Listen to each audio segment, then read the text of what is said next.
we managed to bounce back last event with the UFC, and even though it wasn't a Locky Trinity, it was more so a Locky duo because the Trey Ogden and Manuel Torres fight fell through the day before the fights. But luckily, Holly Holm and Macy Barber still came through for us, and we were able to catch that -106 parlay and break that two event losing streak that we were currently on. So hopefully I'm able to tie together 2 straight winning events here. And I gotta say, with UFC 287, I don't feel super good about any particular spot here. So we're gonna be risking a little bit here, but the payout will obviously be worth it if the 3 legs come through for us, and knock on wood, all 3 legs stick together between now and fight night. Before I get into those 3 legs for you guys, I want to just plug a couple quick things here. The PFL card goes down this Friday. The only place you'll be able to find my breakdowns for that is on the Patreon, link in the description below.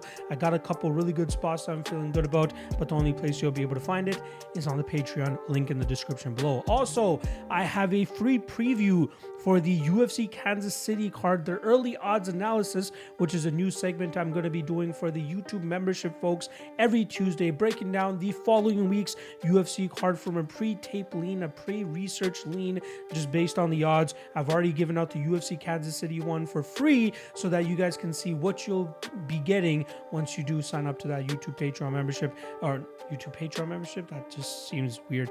YouTube membership. Again, it's on my channel, so check it out. It's totally free for this week. You guys will get an early look at UFC Kansas City, and then my final predictions, obviously, on my flagship podcast on Mondays of Fight Week, which is when that next one will be coming out. All right, I'm gonna quick plug in myself. We'll get right into the 3 legs for you guys. First of which is the chalkiest one of the 3 legs, and it's going to be Ignacio Bahamondes. Now, I picked Trey Ogden in his last fight, which was scheduled to go down 2 weeks ago against Manuel Torres, and even though he's fighting a similar opponent to Manuel Torres this weekend, he's fighting someone that's way more skilled than Manuel Torres, and someone that's a little bit more reliable in terms of keeping fights in the upright position, where he's able to do his work, where he's usually putting up triple digits in terms of significant strikes landed and thrown, and that's usually where I believe we'll see him have success in this matchup, and that's where I think that Ogden is going to struggle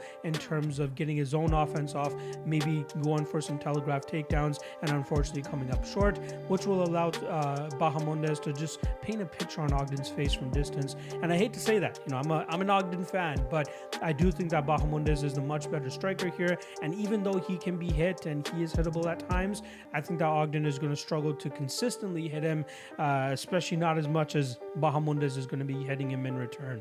So Bahamondes, a little bit chalky here, but he is one of the spots that I feel good about for this weekend. Second leg, we're going to go with an underdog here, and it's going to be my dog of the night spot, and Gerald GM3 Mearshart. I got a lot of shit for picking Mearshart on my podcast this week, and I'm going to stick with him because I feel pretty damn good about him in this spot, like I said. He's coming into his 51st professional MMA fight at 35 years old, whereas Joe Pyfer is coming into his 13th professional fight and has yet to fight anybody with nearly the amount of experience that Gerald Mearshart brings to the table. Joe Pyfer earlier in his career would use a grapple-heavy approach, but after breaking his arm on the 2020 edition of the Contender Series, it might have been 2021, he's reverted to using a striking-heavy approach, and it's worked out against a lower level of competition he's been going up against, and it might work here against GM3 early, but if he's not able to find that chin, I fully suspect that he's going to start to slow down, and that's where that GM3 motor starts to come in, and he's able to take over late and eventually find a submission. And last thing I'm going to say about this matchup, Joe Pyfer got tapped out to Jonathan Patty. If you guys have been following the Contender Series or doing your research on the regional scene, you know exactly who Jonathan Patty is. That is not a loss. Well, again, losing to the guy is one thing, but losing to him via submission is another thing, especially with Joe Pyfer apparently coming from that Daniel Gracie camp out in Philadelphia. Regardless, I think that GM3 wins this matchup, and I think he comes through for us as the underdog in this parlay, or this Locky Trinity. And last fight, this one's a little bit tricky for me, but I felt comfortable enough to throw him into the parlay here. I'm going to go with Kelvin Gastelum, who when I originally placed this parlay earlier this week, he was a little bit bigger of a favorite, which means that there has been some action coming in on Chris Curtis this week, which I don't blame people for. Chris Curtis is known to go out there and pull off the upset, and he's a very skilled opponent as well. But Kelvin Gastelum coming off of a pretty long layoff. Actually, the last time he fought, I was in the Apex, and you might not be able to see it in this frame, but I got my UFC Apex lanyard hanging over my right shoulder right now.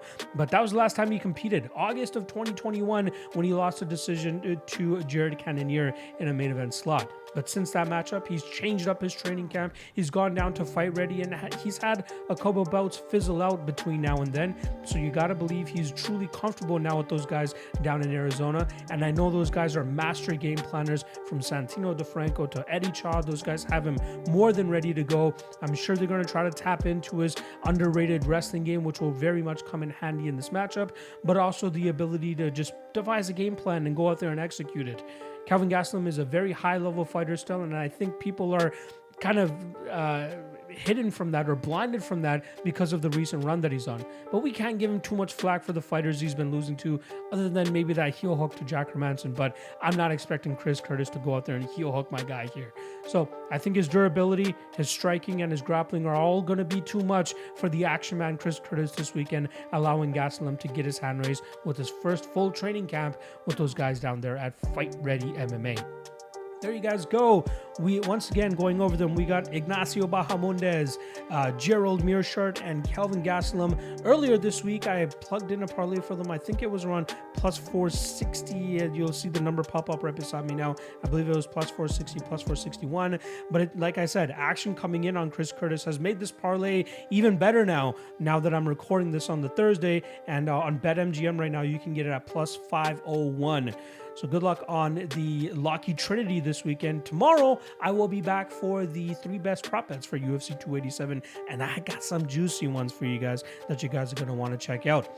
And again, PFL Breakdowns goes down tomorrow. You can find it all already broken down on the Patreon. Link in the description below. I'll catch you guys tomorrow. Peace.